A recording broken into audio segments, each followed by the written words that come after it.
Hola, les deseo tengan todos ustedes un muy buen día. En este video continuaremos de alguna manera presentando hechos y conocimiento referido a lo que personalmente llamo una nueva biología o también una nueva ciencia. Aunque, como he comentado también, hay precedentes en la historia del hombre que son antiquísimos, pero que si comparamos o la comparamos con la ciencia oficial actual, que es fundamentalmente materialista, mecanicista y economicista, sí que puede llamarse una ciencia nueva. También esta nueva ciencia se inscribe dentro de un nuevo paradigma o forma de entender el mundo, por lo que, entre otras cosas, esta nueva ciencia, a diferencia de la oficial, está despojada de esos ávidos intereses económicos, permitiéndonos entonces avanzar verdaderamente en el conocimiento. Y cuando digo conocimiento, estoy hablando de una actividad muy natural del ser humano y que corresponde a una habilidad o don que por alguna razón desconocida aún nos ha otorgado la naturaleza. Quizás algunos se apresurarán a corregirme y decir que el conocimiento del ser humano es una habilidad otorgada por la evolución, pero si lo piensan un poco, concluirán que la evolución, en todo caso, también es una creación de la naturaleza, ¿o no? Por lo que enfatizo entonces en que la actividad de búsqueda de verdades que llamamos ciencias es una actividad natural, es decir, inherente al Homo sapiens y un atributo diferente que poseemos con respecto al resto de los seres vivos en el planeta. Por lo que también es importante destacar que la inmensa responsabilidad que ello implica, o sea que nos corresponde asumir ante semejante atributo. Máxime cuando uno concluye de que solo nosotros, los Homo sapiens, somos quienes en exclusiva la poseemos. Y debiéramos sospechar, por lo menos, que es probable que ese atributo haya sido concedido con algún fin o finalidad. Y ojo que no estoy afirmando que sí o sí lo sea, pero que por lo menos esa es una posibilidad. Le pido por favor considere esta idea por algunos momentos y trate de dimensionar la importancia de esta cuestión.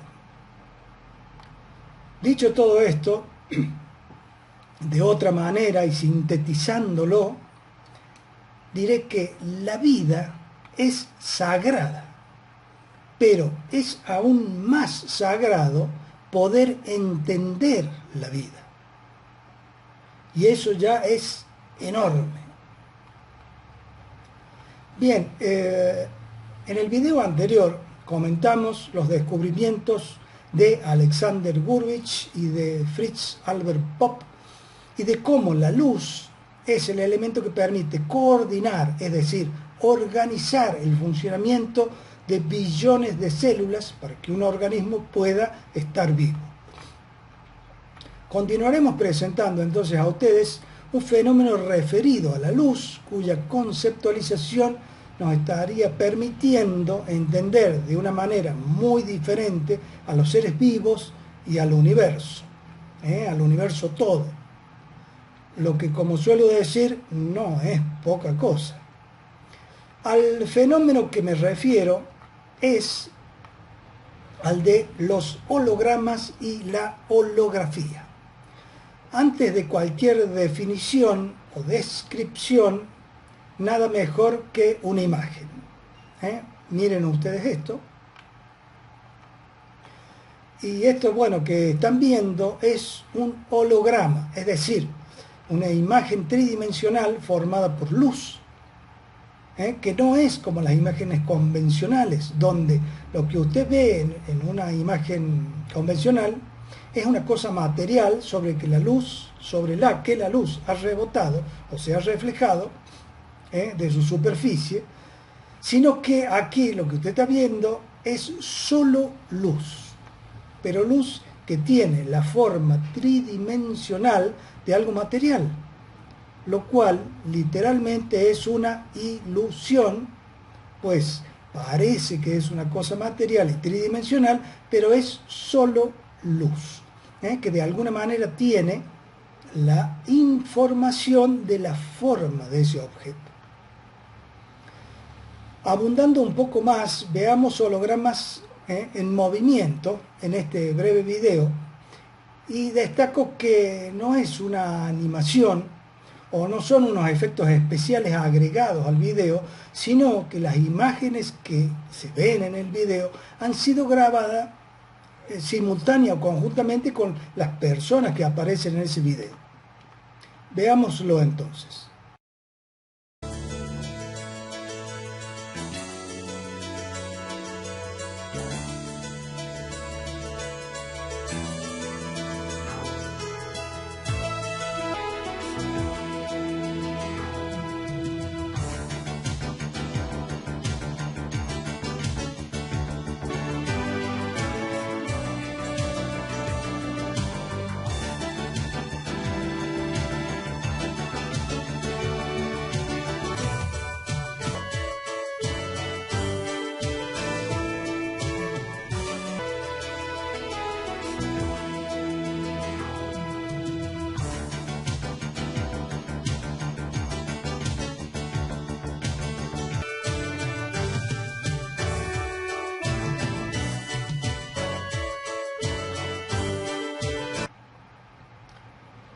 Bueno, ahora vamos a la parte conceptual de la holografía y los hologramas.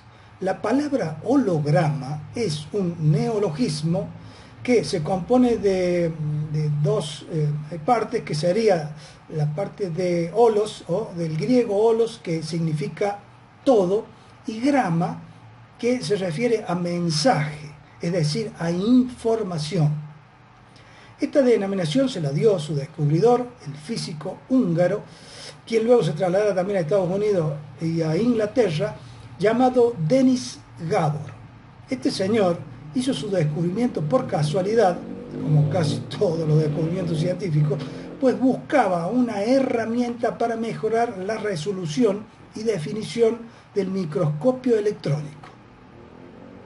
Él presentó sus investigaciones, lo presentó públicamente a la holografía en 1947, y luego, por este descubrimiento, recibió el Premio Nobel de Física en 1971. Cabe aclarar que los hologramas de Denis Gabor tenían una resolución muy inferior a las imágenes que hemos visto, pues estas últimas son realizadas con luz láser, tecnología esta que recién se desarrolló en 1960. Antes de continuar, quiero comentar que en este caso de la holografía, al igual que en múltiples otros, aparece una vez más esa desmedida avidez humana, esa codicia humana por desarrollar y explotar económicamente lo más rápido que se pueda un nuevo conocimiento. Como lo es en este caso de los hologramas, buscando únicamente el mayor rédito posible y descartando o ignorando otras implicaciones y aplicaciones de este conocimiento. En concreto, respecto a los hologramas, vemos que han tenido un amplio desarrollo en la industria del entretenimiento, como así también su aplicación en temas técnicos como el de la seguridad en los billetes, tarjetas de crédito y otras cosas por el estilo. Pero la total falta de interés del establishment científico en su aplicación a entender temas como el funcionamiento de las células y de los seres vivos, y peor aún, lo que ha sido una especie de, como le suelo llamar, un ninguneo o desinterés en desarrollar su aplicación a la salud humana y animal. Así que, qué mal que vamos así, ¿no le parece? ¿Por qué será? Lo dejo ahí y que cada uno se lo conteste según su criterio. A continuación trataré de explicar sucintamente cómo se genera un holograma, remitiendo a quien quiera profundizar o entender mejor este tema a la copiosa bibliografía, videos, etcétera, existentes sobre el tema. Veamos la explicación. Bien, en esta ilustración tenemos la explicación de cómo se construye, digamos, un holograma. Para ello tenemos acá, como vemos, un láser. Recordemos que la luz láser es una luz donde todas las ondas van como los soldados marcando el compás, o sea, sus picos y sus valles son todos al mismo tiempo, es decir, están en fase, y es una luz totalmente coherente, no como una luz de una lamparilla que sería, digamos, hacia todos lados y completamente incoherente. Entonces, luz láser, luz coherente, un rayo que sale por aquí, y ese rayo inmediatamente, digamos, es emitido por el láser, es dividido en dos. Acá hay un divisor que hace que este rayo venga por acá, sería el haz que vamos a llamar el haz de trabajo, y por el otro lado sigue hacia acá, que sería el llamado el haz de referencia. Dos haces, un haz de trabajo y un haz de referencia al que es dividida esta luz láser. Ahora, esta parte, este haz que llamamos el haz de trabajo, llega hasta acá, acá hay una lente que lo difunde un poco, difusor, y hace que esa luz, luz láser, como dijimos, luz que es coherente, impacta acá, ilumina una manzana. Este es el dibujito de una manzana, quizás no se ve muy bien, pero créanme que pretende ser un dibujo de una manzana. Entonces, el haz de trabajo viene, ilumina esta manzana, y al iluminarla, los rayos rebotan. Esa luz que rebota es toda la que está, digamos, dibujada acá, que viene hasta lo que es una placa holográfica. El haz de trabajo ilumina el objeto que se quiere hacer el holograma, la luz que rebota en ese objeto viene hasta la placa holográfica, pero y ahora vamos al otro haz, al haz que ha venido, digamos, al que llamamos haz de referencia, que viene por acá, rebota en un espejo, viene hacia acá, hay otro espejito acá, y hay una lente difusora acá que hace que este haz difunda, se abra, por así decir, y esta es la parte interesante.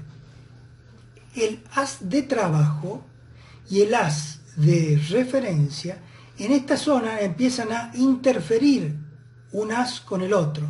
O sea, el haz de trabajo y el haz de referencia, antes de llegar a la placa holográfica, interfieren entre sí. Entonces, al cruzarse el haz de referencia con el haz de trabajo, se produce lo que se denomina un patrón de interferencia de la luz, en el que luego llega a la placa holográfica y se imprime, se graba ese patrón de interferencia. Básicamente, y ahora recapitulando, tenemos que si emitimos una luz láser que se divide en dos haces, un haz, el de trabajo, da sobre el objeto que se quiere hacer el holograma, y el otro haz, sin interferir con ningún objeto, llega a esta zona donde interfiere con el haz de trabajo donde está, digamos, la luz que ha iluminado a ese objeto, en este caso la manzana, y por lo tanto se produce un patrón de interferencia que es el que se imprime en la placa holográfica. Esta placa holográfica no es otra cosa que una placa de fotografía, el negativo que le decimos comúnmente. Esa placa holográfica, si luego a esa placa holográfica quedó impresa así, la verdad que se ve así al trasluz, se ve como que hay una serie de círculos y nada más. Sin embargo, si uno ilumina esa placa holográfica luego con una luz láser, se va a proyectar, una vez que pase la luz por ahí, se va a proyectar de nuevo una imagen solamente en luz de la manzanita.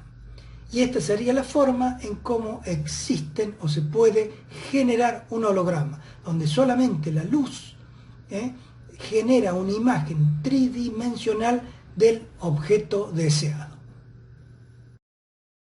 Entonces, lo que tenemos con este descubrimiento de Denis Gabor es la demostración palpable, y más que el palpable, la demostración visual de que la luz posee la capacidad de transportar información.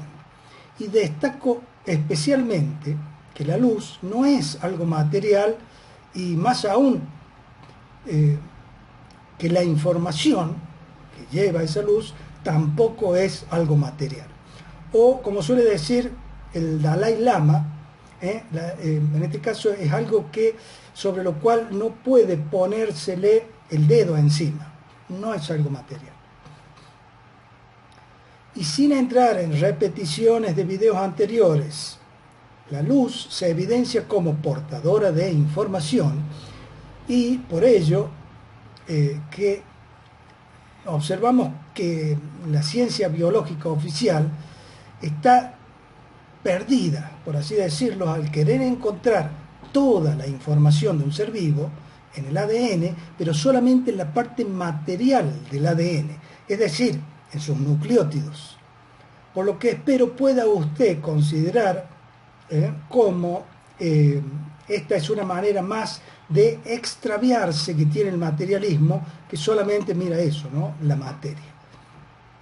Bien, continuemos con las propiedades del holograma, pues a la explicación que vimos previamente de su generación a partir de la luz, que de por sí es bastante asombrosa y extraordinaria, debe agregarse la siguiente característica. Seguimos con el ejemplo de la manzana, donde ya hemos hecho una impresión de ella en una placa holográfica, así que ahora tenemos una placa fotográfica u holográfica que cuando la miramos tiene una serie de círculos borrosos que no nos dice a simple vista absolutamente nada, no nos dice nada de esa manzana que hay codificada en ese extraño patrón.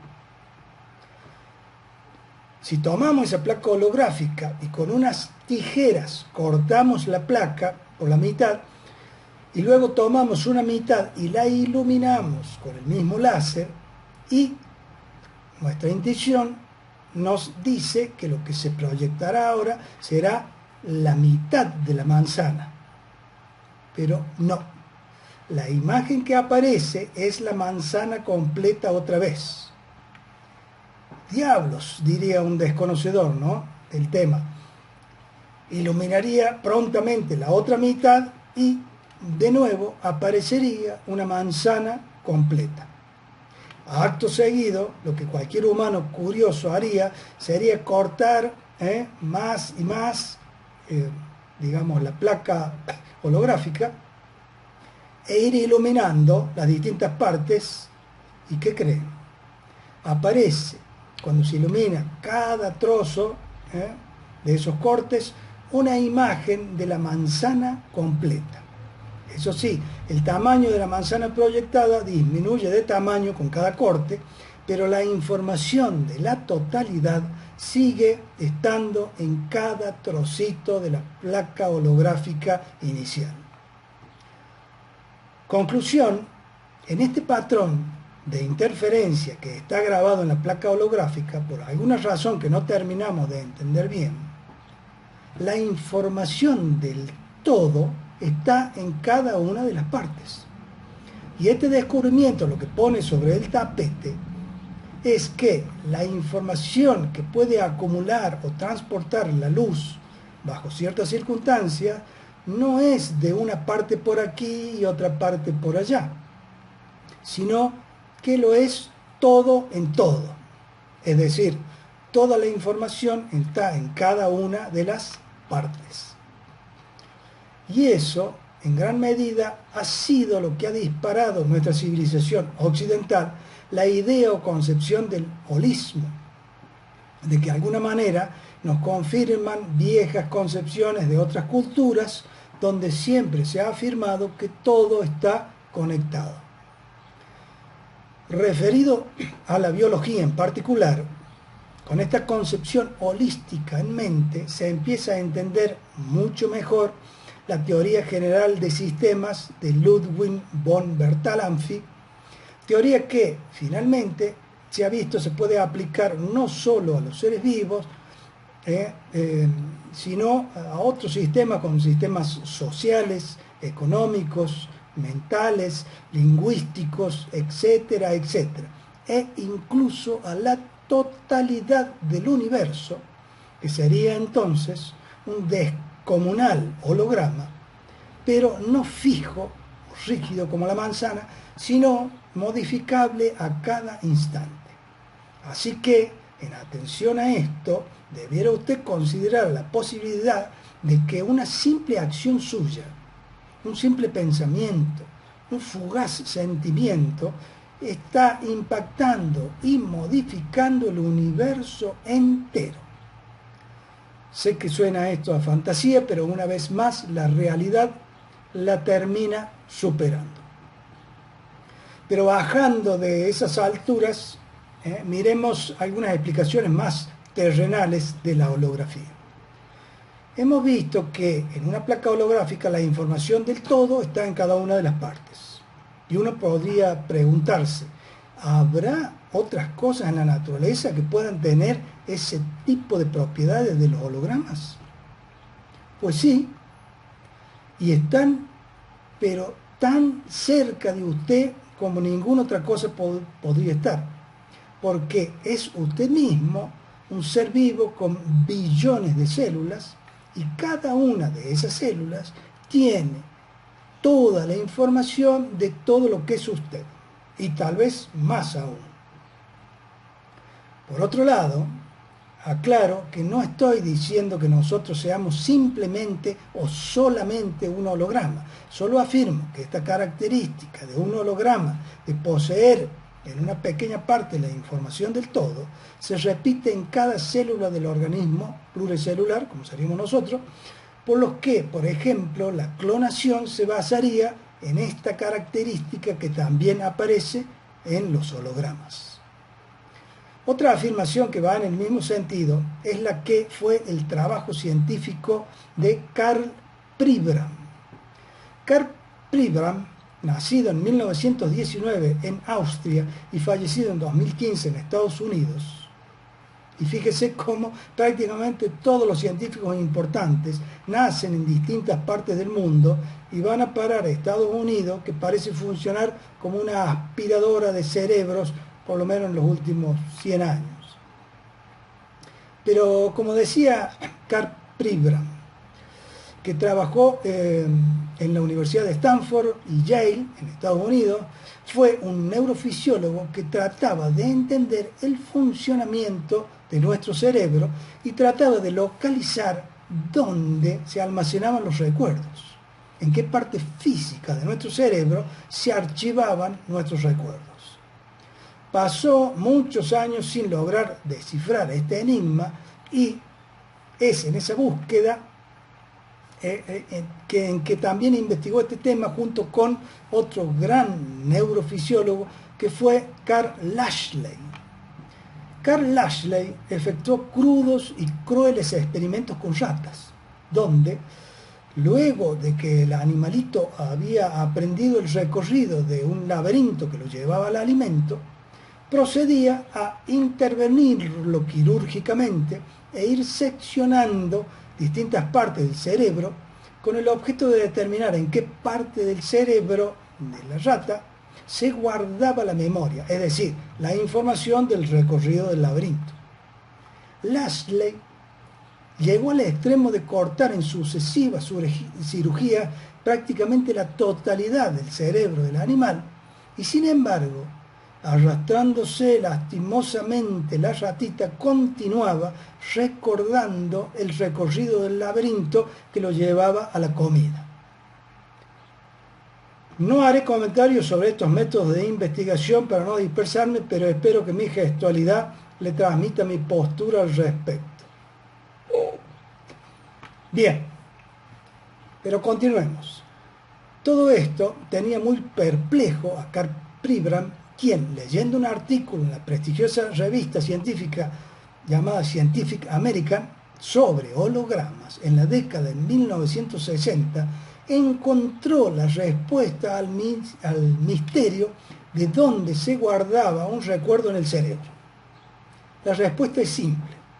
La memoria de un recuerdo no se guarda en ningún lado en particular, sino que la información, al igual que un holograma, está en todos lados a la vez. A partir de ello, Pribram postuló que el cerebro funciona creando e interaccionando con hologramas. Si bien esto es una teoría, hasta la fecha ninguna investigación ha podido demostrar que ello no es así, y son muchos investigadores científicos quienes han llegado de distintas maneras e independientemente a la misma conclusión. Solo diré que en 1979 dos neurofisiólogos de Berkeley, Russell y Karen de Valois, luego de extensas investigaciones, confirmaron que el cerebro utiliza las matemáticas de Fourier, es decir, las mismas que emplea la holografía para convertir imágenes y ondas. Enseguida hablaré de las matemáticas de Fourier. Como suelo decir, el tema es mucho más extenso y complejo, de manera que, como siempre les digo, usted ya tiene la punta del ovillo, por lo que si desea tirar de ella, queda librado a su arbitrio.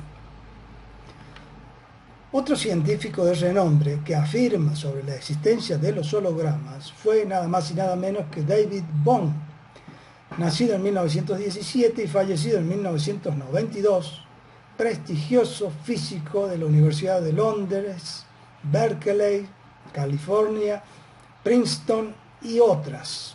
Para David Bohm, el universo entero es un holograma. Como cualquier físico, Bohm empezó sus estudios sobre las partículas subatómicas y el comportamiento de estas, las partículas subatómicas, lo llevó a descubrir la naturaleza holográfica de todo cuanto existe, lo que se explica desde la física cuántica. Una especie de compendio de todas estas ideas quedaron plasmadas en el que considero su mejor libro, publicado en 1980 y titulado La totalidad y el orden implicado. Si usted no ha leído a Bohm y quiere hacerlo, no deje de acudir a este libro. Ahora, antes de presentar otros ejemplos referidos a los hologramas y a fin de que el tema sea comprendido en mayor profundidad, deseo presentar la conceptualización de lo que en ciencia se llama la transformada de Fourier. Repito, transformada de Fourier, pues tiene mucho que ver con los hologramas, así que vamos a ello. Cuando Dennis Gabor presentó su descubrimiento de los hologramas, aparte de justificar ese fenómeno con fórmulas matemáticas, también se refirió a un tipo de cálculo inventado en el siglo XVIII por Fourier. Lo que inventó Fourier es lo que se llama eso, ¿no?, la transformada de Fourier, que es una fórmula matemática que permite convertir cualquier patrón, como por ejemplo el patrón de interferencia de un holograma, por más complejo que sea, en un lenguaje de ondas simple, y viceversa, poder ir de un sentido al otro. Repito y simplifico. La transformada de Fourier permite convertir un patrón de interferencia de ondas, como las que están viendo ahora, en otra cosa más entendible para nosotros, como por ejemplo una imagen, un sonido, un olor, etc. Sé que esto puede parecer muy complejo para algunos, pero con el siguiente ejemplo considero se aclarará esta cuestión. Esto de los patrones de interferencia, como los hologramas, y de la transformada de Fourier ocurre todo el tiempo cuando desde una estación transmisora de televisión se emite a través de su antena de transmisión una serie de ondas, son ondas electromagnéticas de TV, que obviamente no son visibles para nosotros, pero que luego esas ondas son captadas por una antena particular y esas ondas llegan entonces al aparato de televisión que hace esto que llamamos transformada de Fourier y convierte esas ondas en imagen y sonido. Otro ejemplo es lo que hacen nuestros sentidos. Al ojo humano, luego a la retina y luego al cerebro, llega un patrón de interferencia de muchas ondas de luz de algo que estamos mirando, y luego el cerebro, por la transformada de Fourier, decodifica ese patrón informe de ondas y presenta a nuestra conciencia la imagen de lo que estamos viendo. Parece complicado, pero cuando uno lo entiende es bastante simple. Una analogía podría explicarlo mejor. Es como que en la naturaleza hay dos idiomas muy diferentes. Cuando la información llega en el idioma de ondas, o patrón de interferencia de ondas, nuestro cerebro tiene que traducir esa información y presentarla en una forma que ahora sí es entendible para nosotros. Esperando que estos ejemplos lo hayan posicionado en el concepto de esta cuestión, repito que la transformada de Fourier es una transformación matemática reversible empleada para transformar señales entre lo que sería el dominio de las frecuencias u ondas y el dominio del espacio-tiempo en el que vivimos nosotros. Dicho de otra manera, la transformada de Fourier es una transformación reversible de información entre nuestra familiar tercera dimensión, formada por piedras y palos, y otra dimensión que es la de las frecuencias, formadas por ondas. Me disculpo si soy muy reiterativo, pero sé que quien enfrenta estas cuestiones por primera vez, a veces necesita que se lo digan de distintas maneras para poder captar la idea.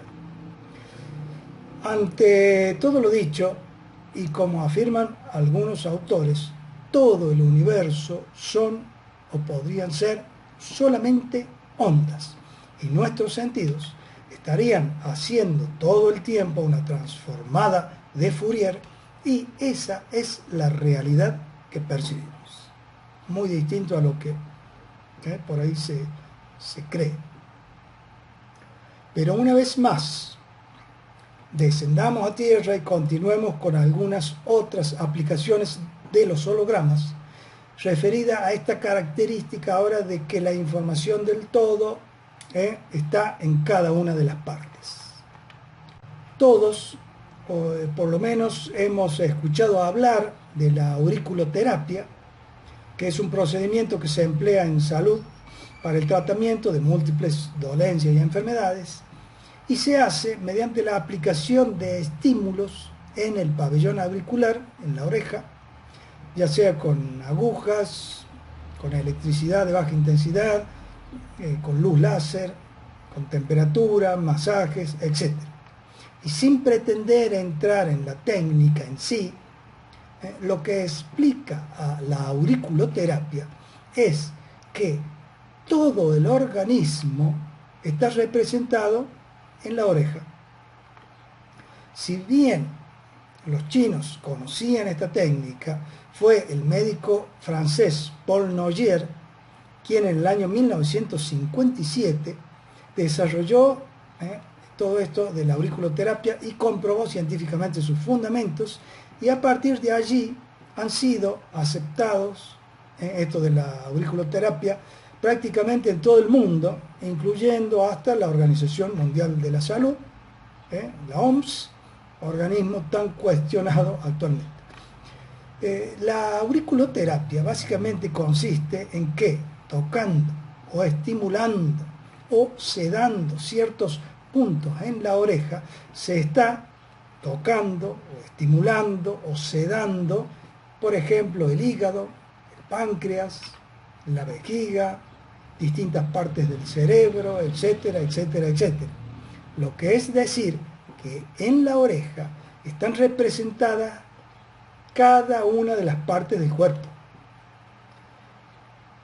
Fue la hija de Paul Noyer quien, al ver a su padre horas y horas investigando y haciendo mapas de la oreja, se dio cuenta que la oreja evoca la figura de un feto humano en posición fetal, y la ubicación de los puntos de acupuntura se corresponden con asombrosas coincidencias con las partes del cuerpo de un ser humano. Y esto de que no es una coincidencia exactamente, sino que es una correspondencia. Una vez más, destaco la imposibilidad en este momento de explayarme sobre este apasionante tema, y quien tenga la inquietud sabrá gestionarse más conocimiento al respecto. Quien les habla ha podido observar cómo la inserción de una sola aguja en la oreja de una niña que llevaba años con parálisis cerebral, literalmente despertó. Ahora bien, si relacionamos el concepto de holograma, donde la información del todo está en cada una de las partes, ahora podemos empezar a comprender cómo es que cada parte del cuerpo humano termina estando representada en un punto particular de la oreja, lo que es decir, que en la oreja está toda la información de ese ser humano. Y como dije, estimulando un punto en particular, estamos estimulando el órgano correspondiente, y todo esto está corroborado en la práctica con millones y millones de tratamientos exitosos. Continuando con esta temática, diremos que existen otras partes del cuerpo humano que terminan presentando esta misma característica, es decir, una región del cuerpo donde está representado la totalidad de ese cuerpo. A este fenómeno los científicos lo han terminado llamando microsistemas del cuerpo, o también microsistemas holográficos, o también somatotopías, pero para no entrar más en terminología técnica, solo diré que la oreja es un microsistema que representa un sistema mayor, que es el cuerpo. Tenemos el caso del investigador chino Jin-Kin Zhuang de la Universidad de Shandong, que entre 1980 y 1992 publicó varios libros en donde delineó microsistemas en cada uno de los huesos largos del cuerpo, como el fémur, el cúbito, el radio, la tibia, etcétera, etcétera. Este hombre puso especial énfasis en el microsistema localizado en la región radial del segundo metacarpiano, es decir, este huesito que tenemos acá, y que es un sistema muy usado en Corea, bueno, aparte de en China. También tenemos lo que se llama la reflexología del pie y de la mano, que son los microsistemas más antiguos conocidos en China y en la India desde hace miles de años, donde en la planta del pie o de la mano está representado todo el cuerpo. Este conocimiento fue redescubierto para nosotros los occidentales en 1917 por el doctor William Fitzgerald, y luego lo hicieron otros estadounidenses que le dieron el nombre de reflexología, palmar y podal. También hay microsistemas de la cara, hay microsistemas de la nariz, incluso en la nariz hay dos, uno que es por fuera y otro que es interiormente, donde está representado todo el cuerpo. Pero siempre arranca en un primer momento en China, este conocimiento. Por otro lado están por lo menos para mí y para muchos especialistas, los microsistemas del cráneo, que si bien han evolucionado varios sistemas modernos, ya era conocido en China. Personalmente me consta la impresionante efectividad de la relativamente nueva técnica llamada craniopuntura de Yamamoto, médico japonés, que la desarrolló en Estados Unidos, luego en Alemania y finalmente en Japón, bueno, y en definitiva en el mundo entero. También existen microsistemas en la lengua. Y cómo no, los chinos desde antaño han usado la exploración exploración visual de la lengua como método de diagnóstico. Y hace pocos años atrás, unos médicos de Islas Canarias desarrollaron un método de acupuntura sobre la lengua. Hay mucho más, pero bueno, en definitiva, como podrá usted apreciar, con lo que sucintamente he expuesto, está cada vez más explícito, más claro, de que en cada una de las partes del cuerpo humano termina encontrándose un reflejo de la totalidad del cuerpo. Y eso es una cualidad holográfica. Llego hasta aquí. Antes de despedirme, rescato un conocimiento antiquísimo, que es una ley postulada por el hermetismo y que se llama la ley o principio de correspondencia, y que reza así: como es arriba, es abajo; como es abajo, es arriba. Y este enunciado está describiendo los hologramas. Me despido, como siempre, sugiriéndoles: busquen paz, busquen y encuentren paz, porque con la paz viene de regalo la salud y la felicidad. Hasta cualquier momento.